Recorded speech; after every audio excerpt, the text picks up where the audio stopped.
practitioners and we know how to use the breath, right? So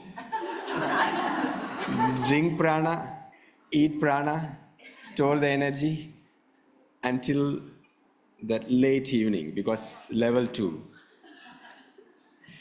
So I'm happy to welcome George.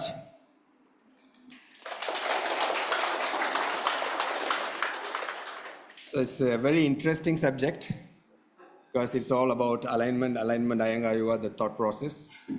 But it's a new way to see it's not just about alignment, what is more than that.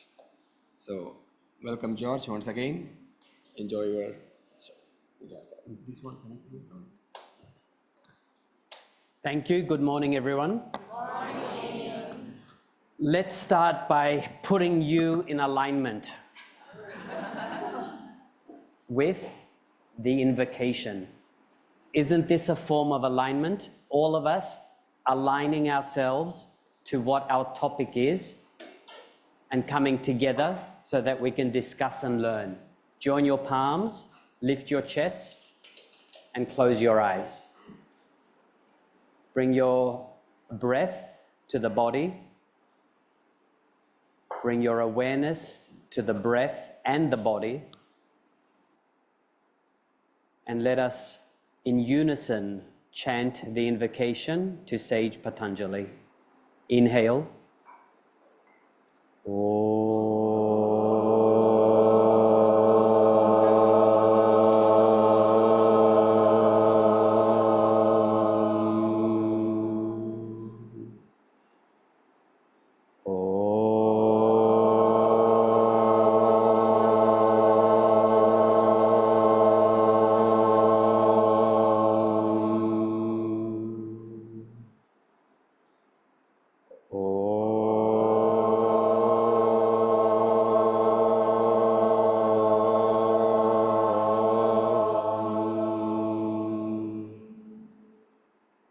Yogena chitasya padena vacham malam sharirasya chavaidhyakena yopakarotam pravaram muninam patanjalim pranjaliranatosmi Abaku Purushakaram Shankachakra Siddharinam Sahasra Shirasam Shvetam Pranamami Patanjalim Harihi Om.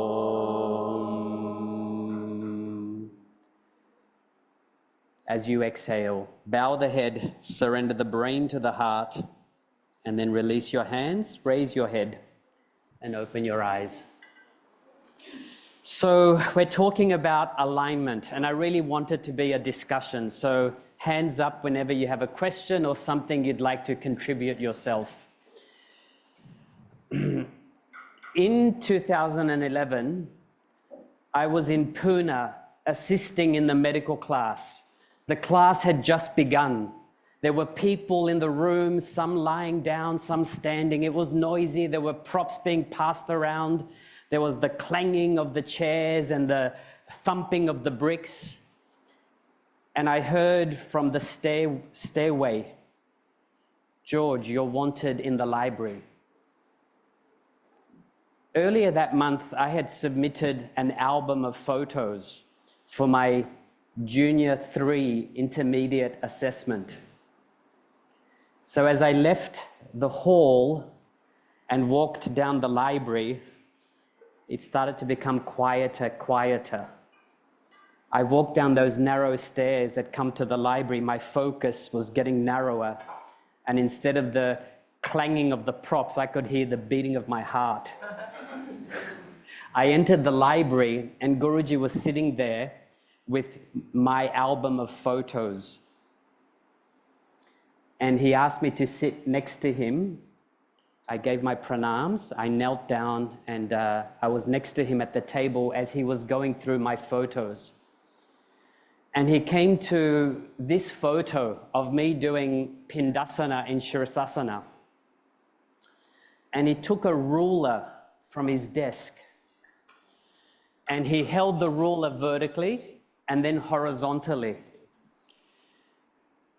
And he said, "You're in alignment, but you don't know you're in alignment." And at that time, I didn't really know what he meant. You're in alignment, but you don't know you're in alignment. And even to this day, I'm trying to figure out what he was saying to me.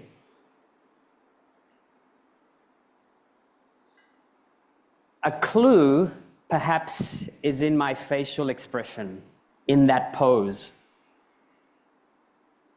To me, that doesn't look like the face of someone in yoga. My mind wasn't in yoga. I wasn't in yoga.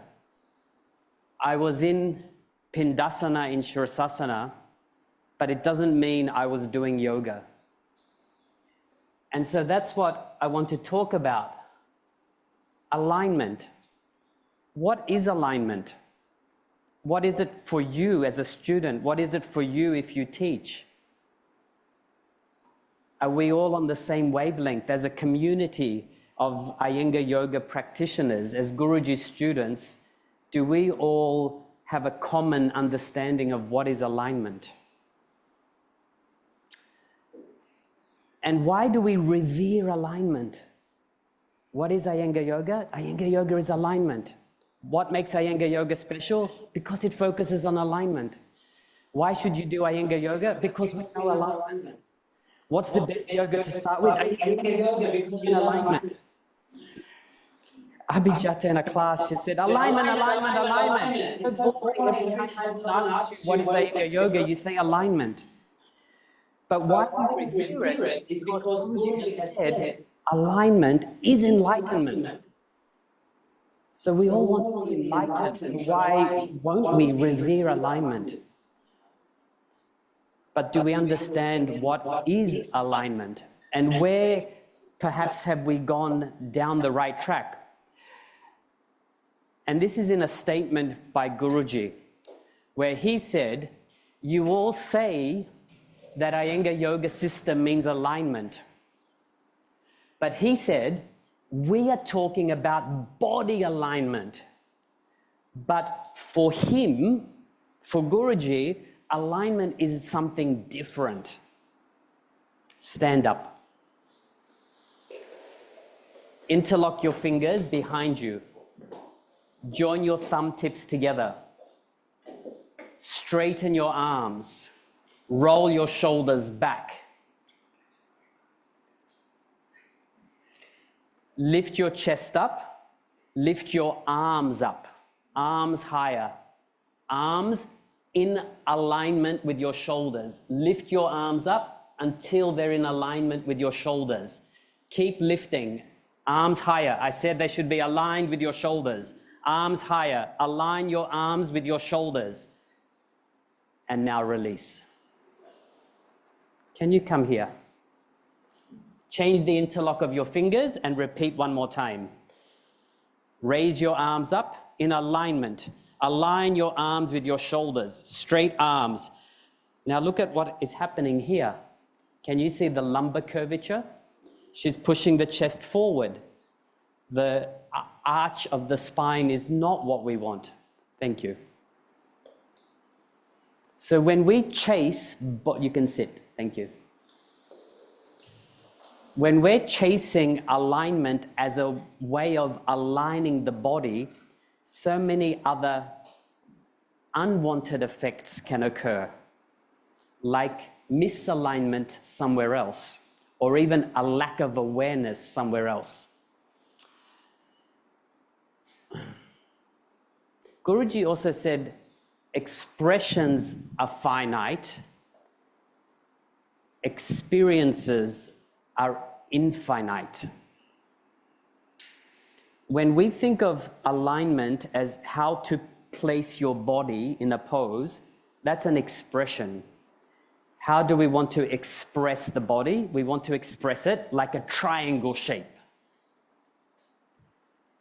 But that's where we can go wrong, because who knows, when I'm trying to express my body as a triangle, what experience am I creating in myself? And that's where I believe we have to take a turn in our way of thinking.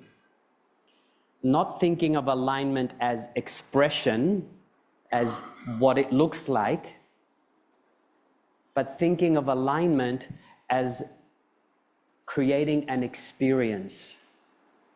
What's the experience we want to create? I ask you, during a yoga class, after a yoga class, what is your experience? What brings you back to your yoga class? What do you feel after yoga? Feeling better, energized?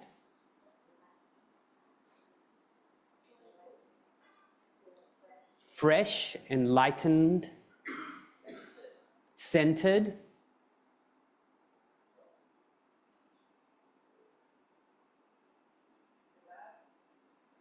What was that? Relaxed. Do you agree? Relaxed, calm, inward, curious? Your problems are lessened in intensity? You're maybe more attentive at times? You have forgotten where you are? Has that happened to you in Shavasana? You feel silent, meditative. Sometimes you're proven wrong. Is that useful experience as a student? To be proven wrong as to what you first thought was something?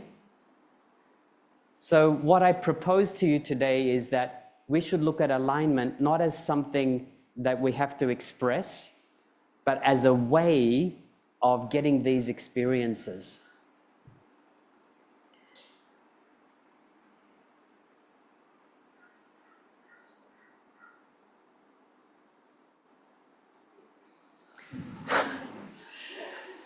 So the ideal, yes, is to have this alignment of Urdhva Mukha Svanasana.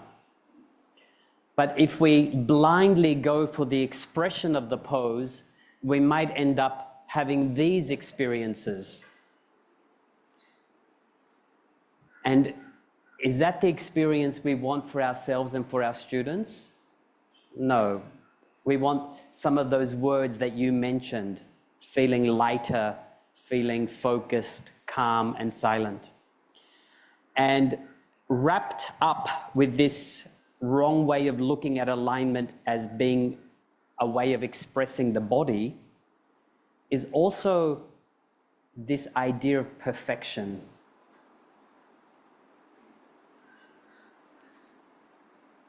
We go with this notion that we have to be aligned and we have to be perfectly aligned. Let's delve into perfection by listening to what Abhijata has to say about perfection. So we'll just cue the video.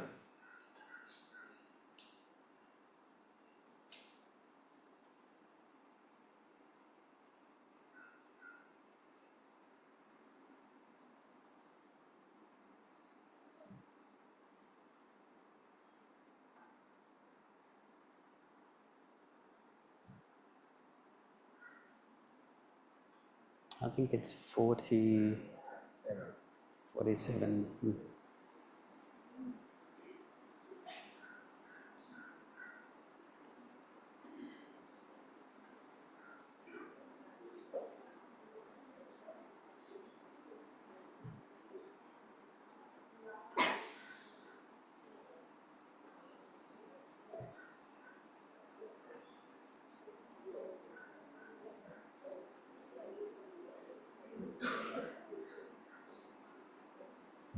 Can you play that?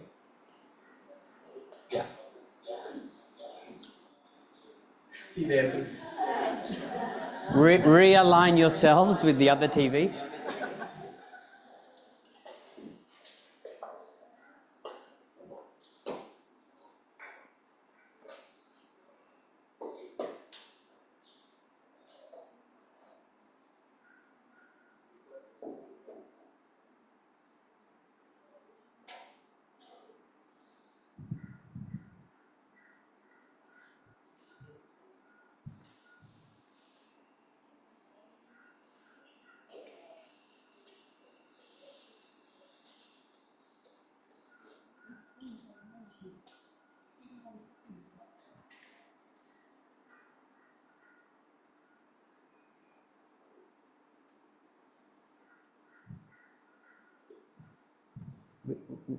We can move on, actually.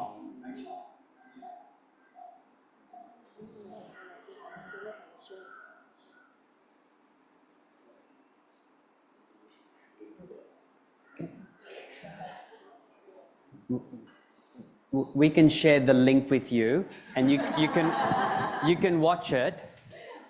If we can get the slides back here. It's a very interesting and recent interview with Abhijata when she was in London this year. And the question of perfection came up.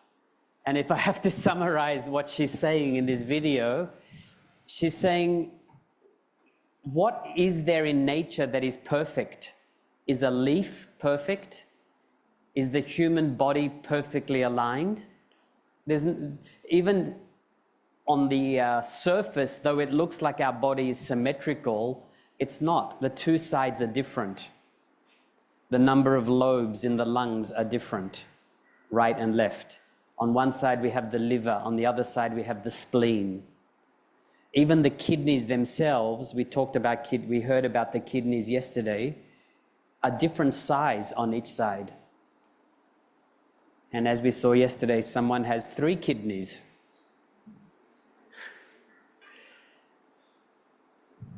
So Abhijata, after she asks us to consider that nothing in nature is truly perfect, she says, what is one perfect thing?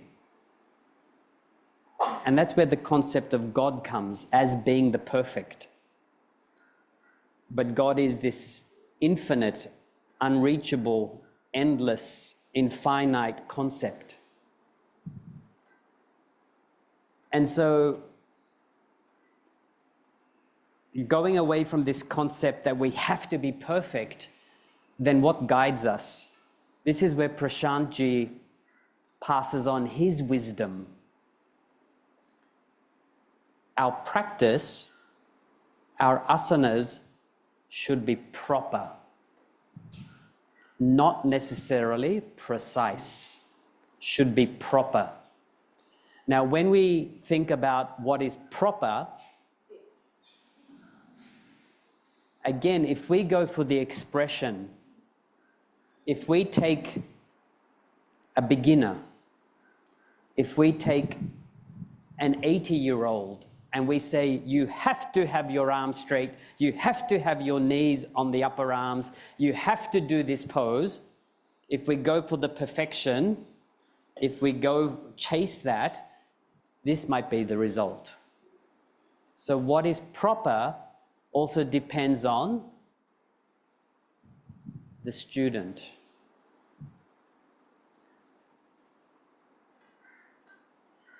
Now, each of these photos, this was supposed to be animated, so you would have had a nicer kind of understanding of what each photo represents.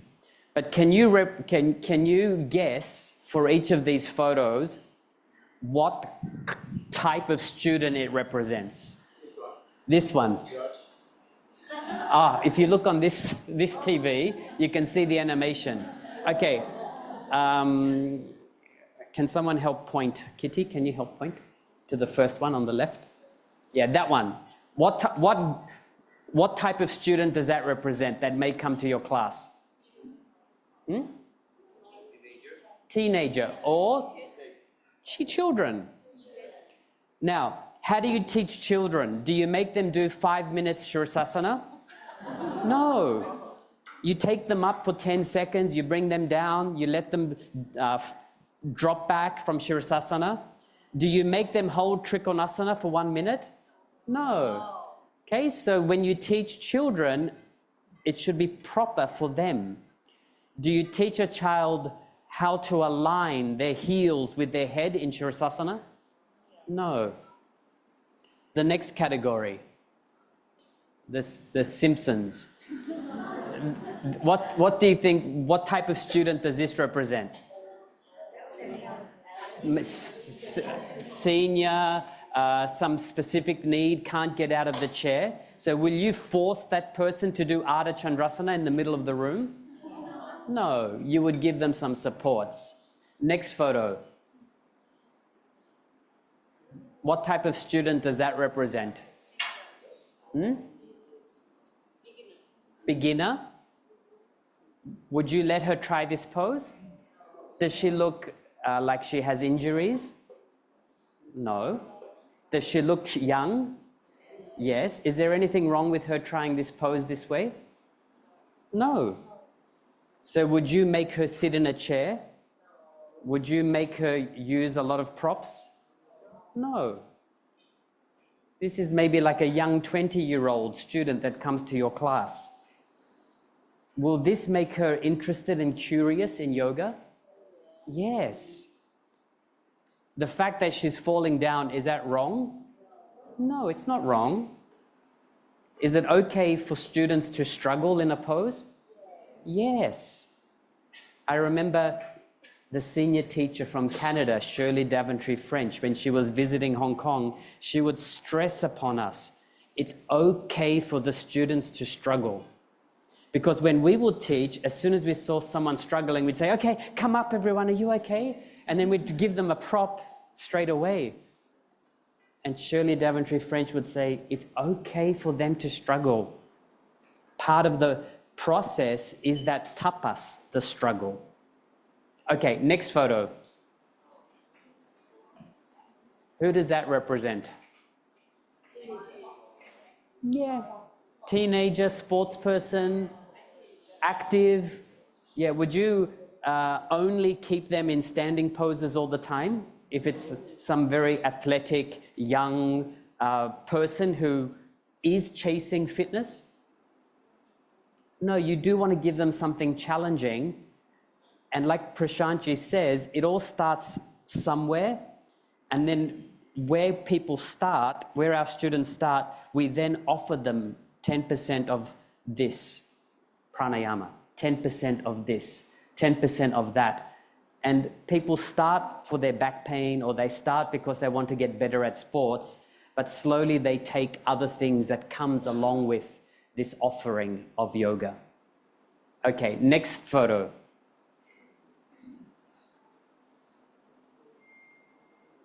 What type of student?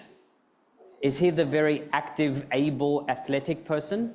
No, he's more the stiff person. So is this proper what he's doing? Is it effective? Is it efficacious? No. How could you help him?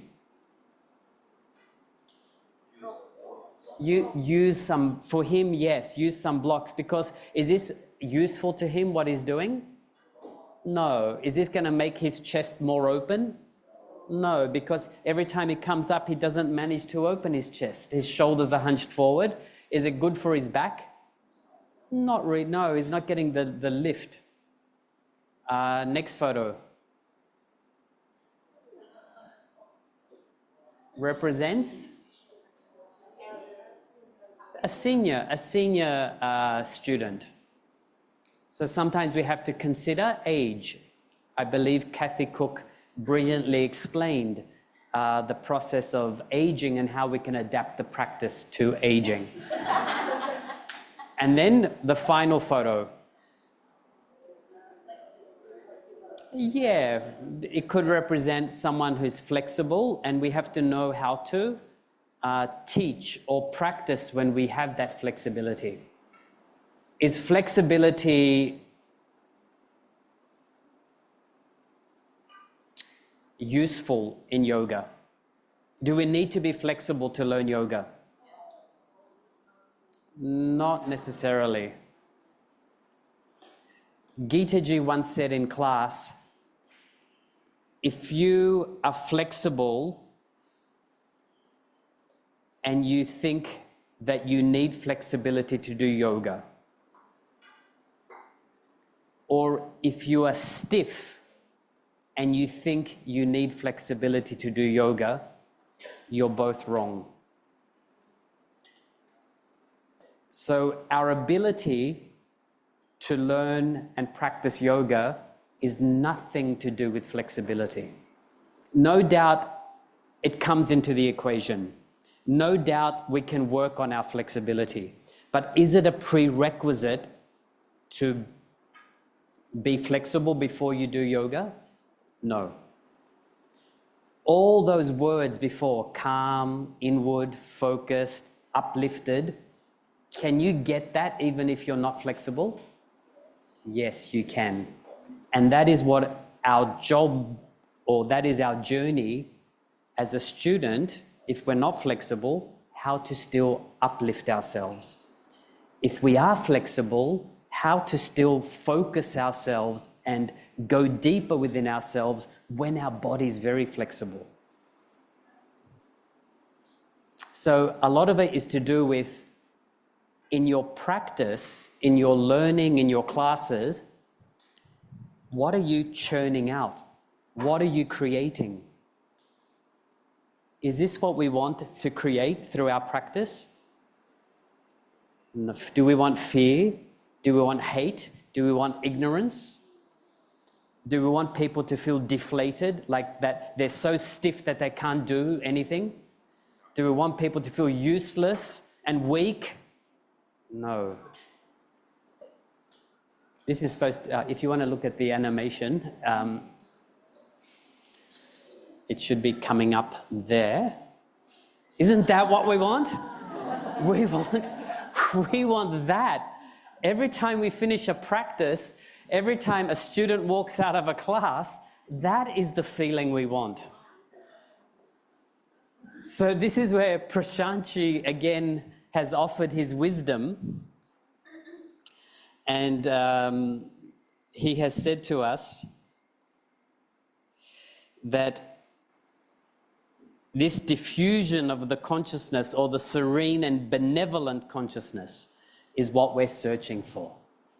Okay, we want this non-dual state, tata dvandva anibhagataha, that we're not in this dual state. He loves me, he doesn't love me. She loves me, she hates me. I'm stiff, I'm flexible, I'm good, I'm bad, I'm old, I'm young. That should disappear through your yoga, and then should come. And so then what is alignment?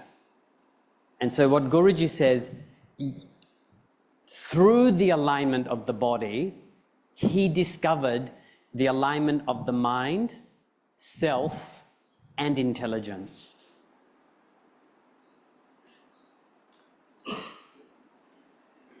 And what he says is, finally what we want through our yoga practice is where the intelligence, he says actually the inner mind touches everywhere evenly, like the water touches the glass everywhere evenly.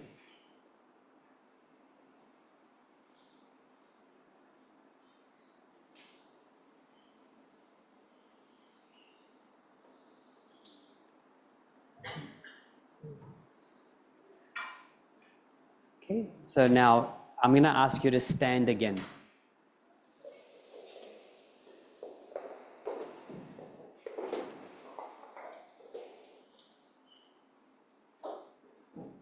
Let's put into practice some of what we've been discussing. Tadasana.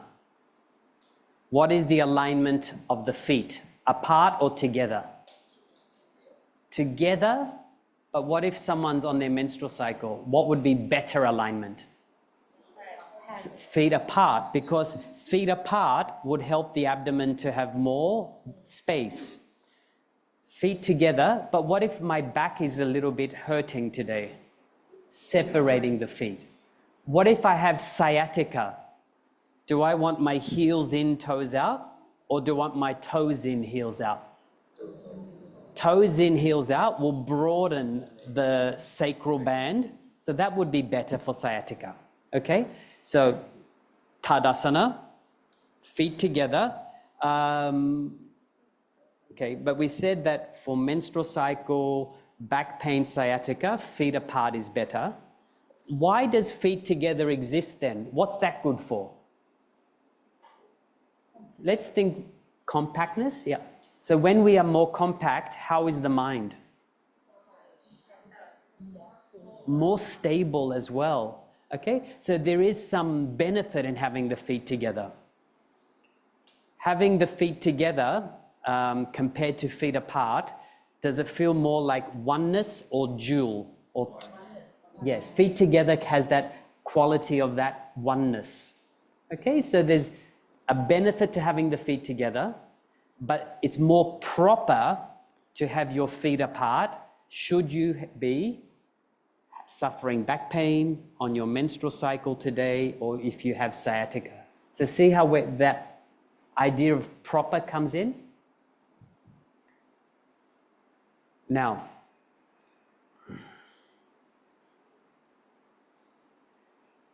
the calf muscles. Take your attention to your calf muscles. Guruji once in the library, I wasn't there, but I heard an account of this. He held up a book and he put it like that on his table, and the book was vertical. And this was the front of the book, and then this was the back of the book. And he said, when you bring your awareness to your calf muscle, it should have that idea that you have your mind on the front of the calf muscle, on the back of the calf muscle, and on every page, like we have every page of the book between the front cover and the back cover. Your awareness should be now on every slice of your calf muscle. The back of your calf muscle here, near the skin, make it vertical. But even the front of your calf muscle, where it's closer to the shin bone, make that vertical as well. I think of like the MRIs, you know how with MRIs, they take slices. So for him, alignment is this, making now your inner mind be able to perceive every slice of your calf muscle. The back, near the skin, the front, near the shin bone, the inner calf muscles, which are facing each other, the outer calf muscles, which are facing out. Now I'm giving you this because you're all keen and long-time practitioners. But would this be something we give to children in the children's class? No. For beginners, first time learning Iyengar yoga? No. Is this very exciting for a beginner? No. How would a beginner, what would they think? Boring. Okay, so we're looking at the calf muscle from our point of view as Iyengar yoga, Southeast Asia practitioners having a big conference in Malaysia discussing the details of alignment. So it's interesting to us. Okay. I want you to come up with an example of working on the calf muscle. Remember those photos of the different types of student? Imagine it was someone young, fit, maybe does some sports. What would they be interested to do with their calf muscle? Strengthen or stretch it? Wouldn't a student think, wow, what a great class, I stretched my calf muscle? So we have to start there. So what pose could we give that stretches the calf muscle? Simple and effective. Adho Mukha Svanasana. Okay, so go to Adho Mukha Svanasana if you have space, or even you can do it in Uttanasana. Will Uttanasana stretch the calf muscle? Yes.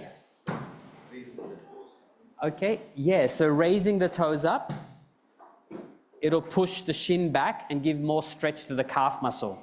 So now let's look at the calf muscle, not from that idea of back of the calf, front of the calf, slice of the calf. Let's look at it from the point of view of a newer student who wants to stretch their calf muscle. So now everyone push the shin bone back into the calf muscle. As you push the shin bone back, stamp your heel to the floor. Lengthen your calf muscle from the back of the knee to the heel. Lift the buttock bones up. As you push the shin bone into the calf muscle, divide your calf muscle into two, spreading the calf muscle to the right and to the left equally. Go on pushing your shin bone back. From the back of the knee, descend the calf muscle to the heel bone. Press the heel bone into the floor. Continue to lengthen your calf muscle and widen your calf muscle at the same time. Still more, push the shin bone back. Push the head of your shin bone. The head of the shin bone is just below your knees. Push that back to the maximum. Keeping the head of your shin bone back. Now push the lower shin bone back, just above your ankle. Push that part of your shin bone back. The people in Adho Mukha Svanasana, move the shin bone off your foot. Go to the maximum, more, and release.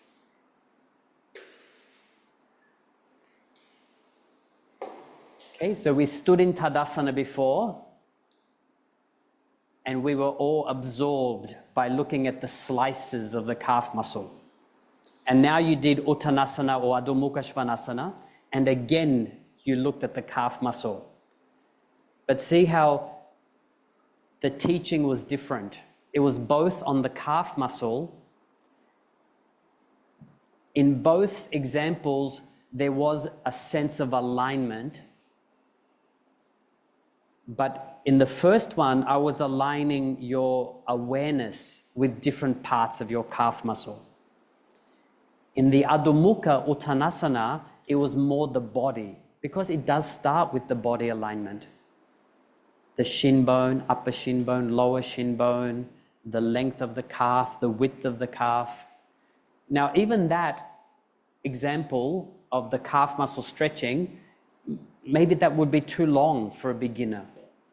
Okay? But I wanted to give you an example how our teaching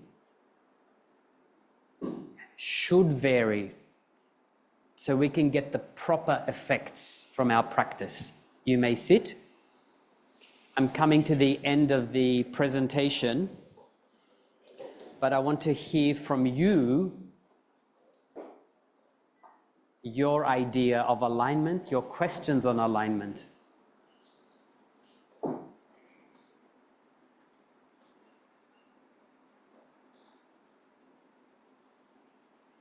Anyone?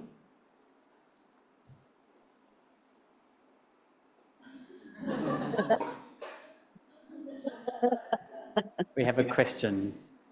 Not me, Oh, not me. I'm no, holding we're just a getting the mic. microphone ready.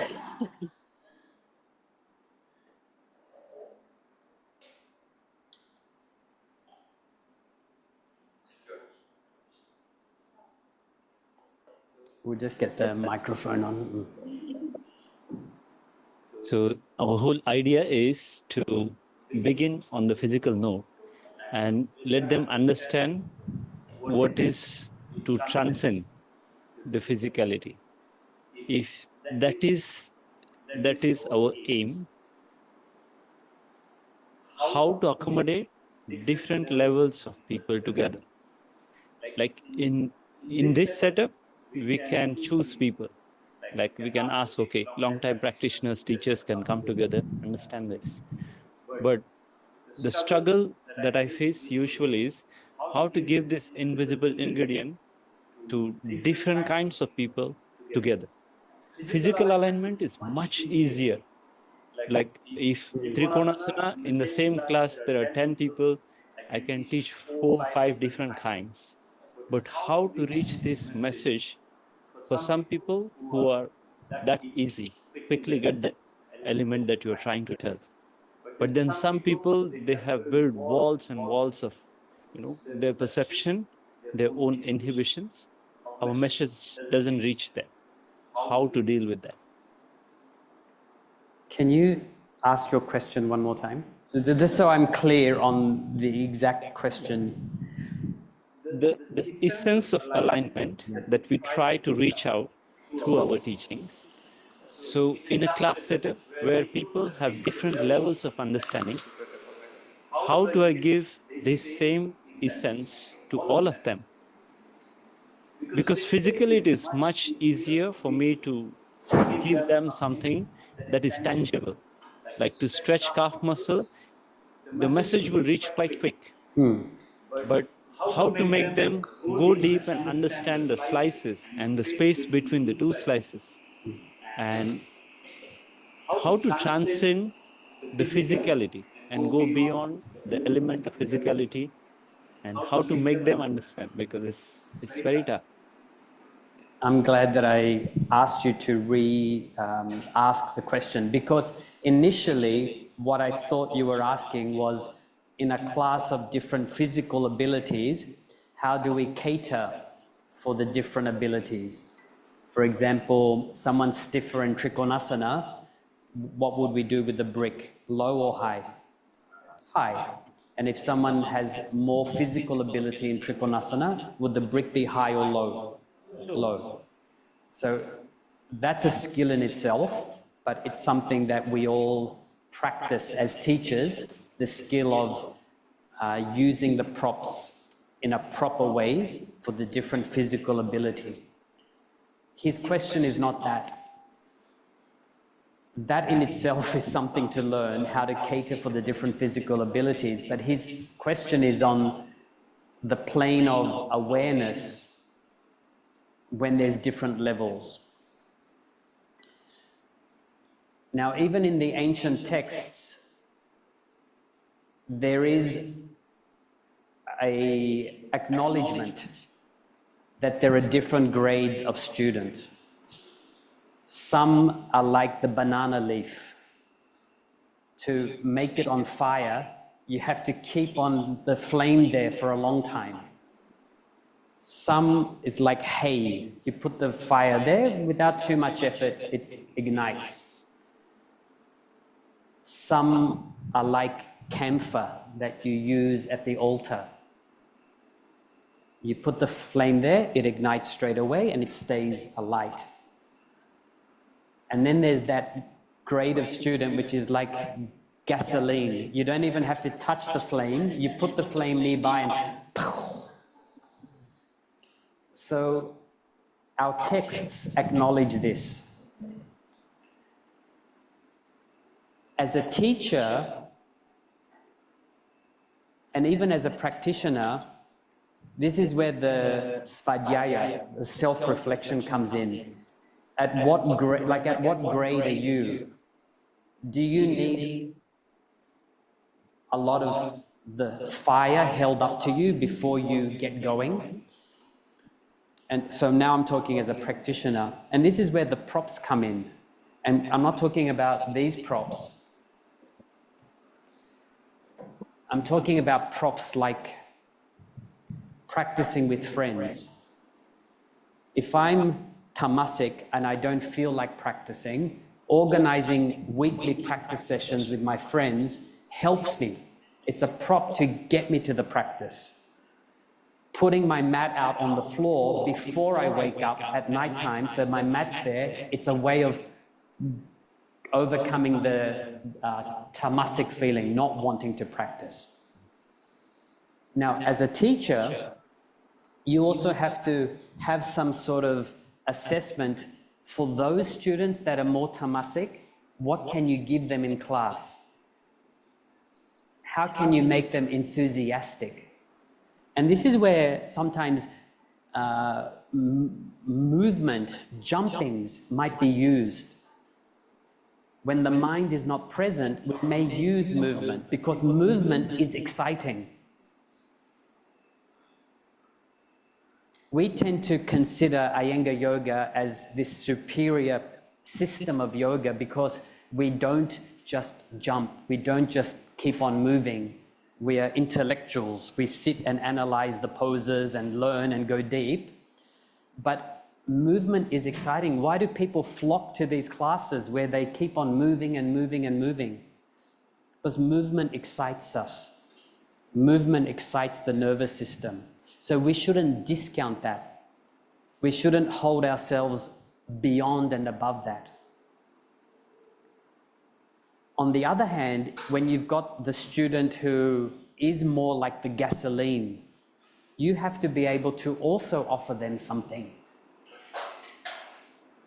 And so that comes in your teaching, where within a teaching of a class or a pose, you can offer both.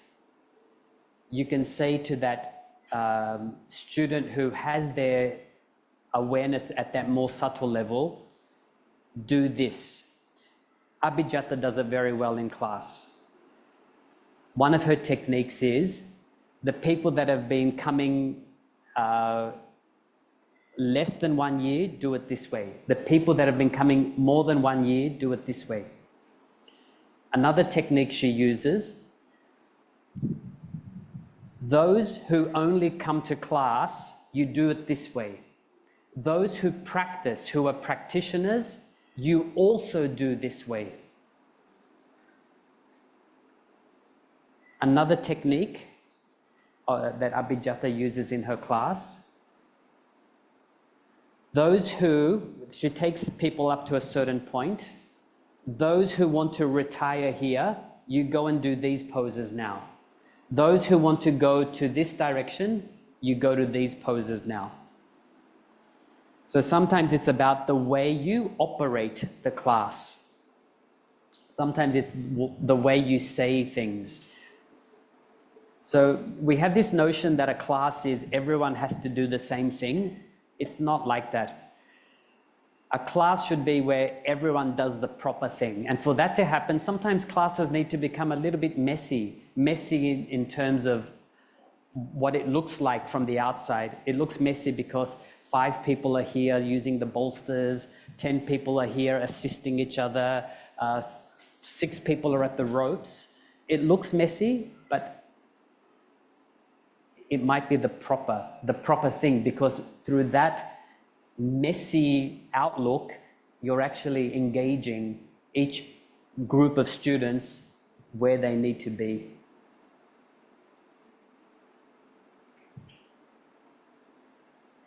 If we give some knowledge regarding the sutras in a class, the student that is able to grasp it will grasp it. A student that's not there at the moment, they won't be harmed by that. Yeah, that might go over their head. Like Carol this morning, she was practicing. Can you show Carol? Just show with the brick. So she said that she found this. No, the. I do the hard one. Yeah. Now, when Carol did this, she came to me and she said, I've been doing this recently. It's been helping me tremendously to recover from an arm injury. Come up. Thank you. And I mentioned to her, I remember that many, many years ago, we had practiced this in a class we were together. And what did you say, Carol? It's no feeling, just it's heavy, 10 years nothing. ago. Yeah, 10 years ago. Both sides almost same. One arm is strong, so easier. One arm is weak, little bit hard, but okay. But now she has a different appreciation of it because of her injury. So something that came to us, thank you, something that was taught to us 10 years ago, maybe it went over our head, it wasn't relevant. It could be the sutras, it could be a way of using the brick, but 10 years later, when we're at the stage of that being relevant to us, it hits us in a different way. And I think what it also points to is that as a teacher, you need to repeat things.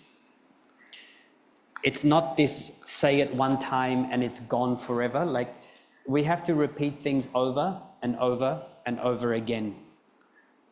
Because every time we repeat that one lesson or that one teaching, it might be the right time for that one student to absorb or take that teaching. And the next day, maybe someone else is ready for that teaching. So we shouldn't be afraid of repetition.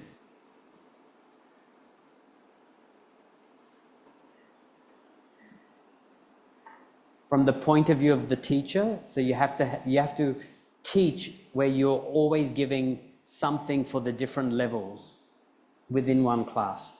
As a practitioner, we should have our practice also working on these many levels.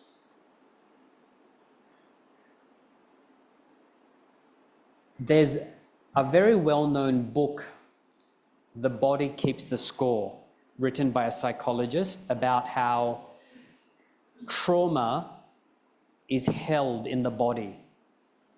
And one way of overcoming trauma is working with your body. Dr. Bessel van der Kolk.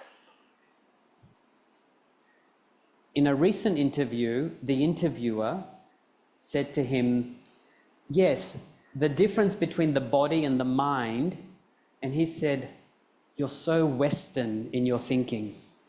He said, what difference? There's no difference between body and mind. And the more we speak of body and mind as separate things, the further we go from the truth. So in your own practice, don't be afraid to work on your body, as in sometimes approach your practice from your body. And you are working on your mind as well. And sometimes approach it from the mind. How am I feeling today? My mind is so agitated. I'm thinking 100 different things in 3 seconds. And sometimes approach your practice from there.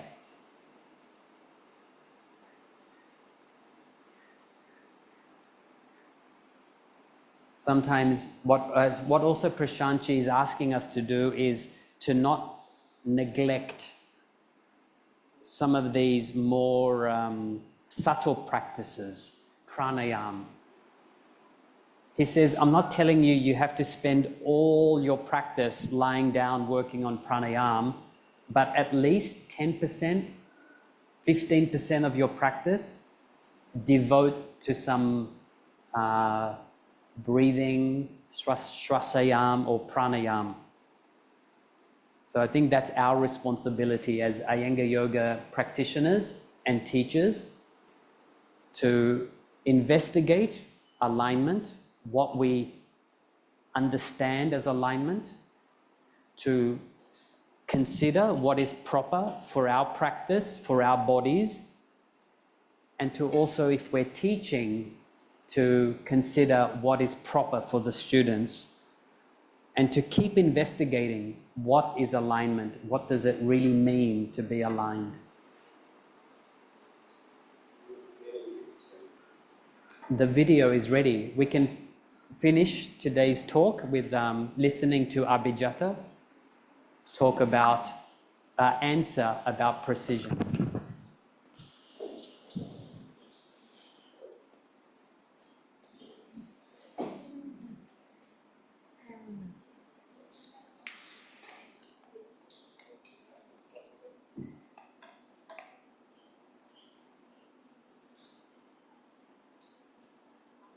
The perfect landscape.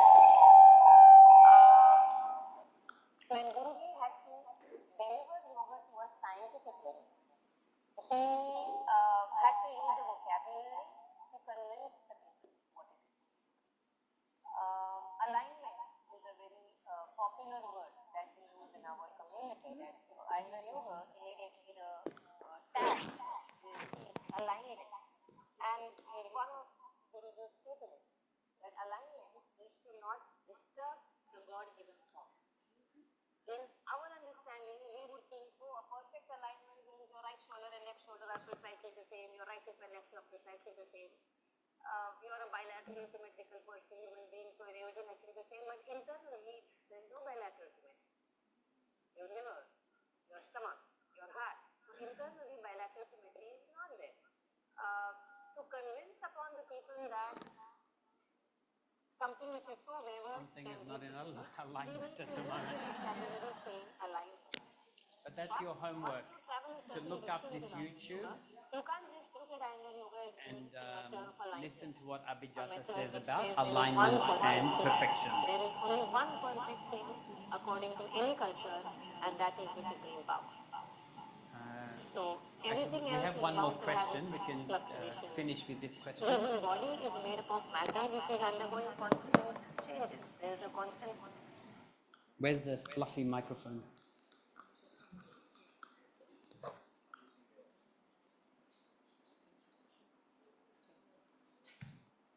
Okay, I want to asking how to deal with people. They are regular practitioner, but their job put them in the misaligned position, such as a lot must to driving, become a doctor, and become like makeup artist. So must to use the shoulder should be up, and because the practice yoga only like 1.5 hours, but their job more than that. So Yes. The question is, when you have a student who might have a job like a dentist or a violinist, and through their job they're creating some imbalance in their body, but they only come to yoga one time a week. So the impact of their job or habit is greater than the impact of yoga. You do what you can in that 1.5 hours. If they're only coming 1.5 hours, you give them the tools that will help them. But this is where then the next level comes in. It's also how you deliver it. So you have to start giving those clues to that student. The amount we do today in class is only the beginning. Unless you practice this on your own at home, the change won't come. So you have to start planting the seeds of giving that person the idea that they need to do more of this. What happens with our yoga? Does it stay the same? Does your relationship to yoga, has it been the same since you've started, or has it changed? Changed. In my own personal life, there are things that I used to do that I'm not doing now. I used to teach fitness classes. Even when I started teaching yoga, I still for a while kept teaching the spinning class, the cycling class. So that was tightening up my hips and hamstrings, just 1 hour of cycling non-stop. But at some point, the effect of the cycling, whilst it may have been good for my cardiovascular health, it became not so important to me to do that activity. It dropped off. And so with those students, you're not going to create change immediately, but over a long time, your words, your teaching of what they could be doing will hopefully take them along that path where one day they'll be doing more yoga and maybe less work as well. And you know, we have stages in life. So we can't tell a dentist, don't work. In fact, what our yoga is doing is helping us to survive in this world. You know, a mother who's carrying their baby will have a sore back. So you're not going to tell that mother, don't carry your baby. You're going to give them chair Bharadvajasana so they can do both. Carry their baby and as best as possible deal with the back pain. But that mother won't be carrying the baby endlessly. The baby will grow up. And so there are these phases. And it's the same with people who work. You don't know your impact as their teacher may one day make them to retire earlier or semi-retire or have a different outlook on I don't need to work 12 hours in the dental clinic. I can work maybe 6 hours a day in the dental clinic and do yoga every day in the rest of the time. So you don't know the impact we have. So my advice is you do what you can at the moment, but you also plant these seeds.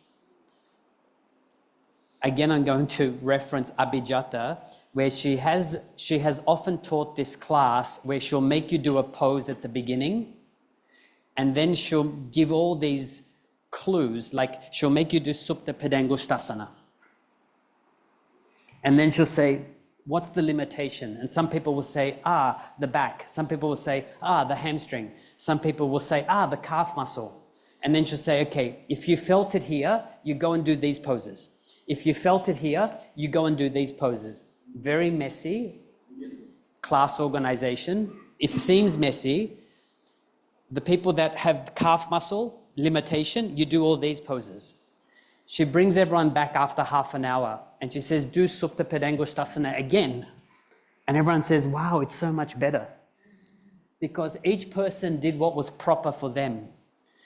And what happens in that time is people see, wow, within half an hour, huge change in my body. And then Abhijata says, see what happens even with half an hour of practice, how much change you can create. If you did that 2-3 times a week or every day, think about how that would change you. So she doesn't just tell the people they should practice, she proves to them through experience the power of the practice. So yes, I think that's a good end note. It's not just what you say as a teacher, it's about what experience you cultivate in the student through alignment, through your understanding of alignment, through the experiences that creates change and connects people to yoga. Namaste.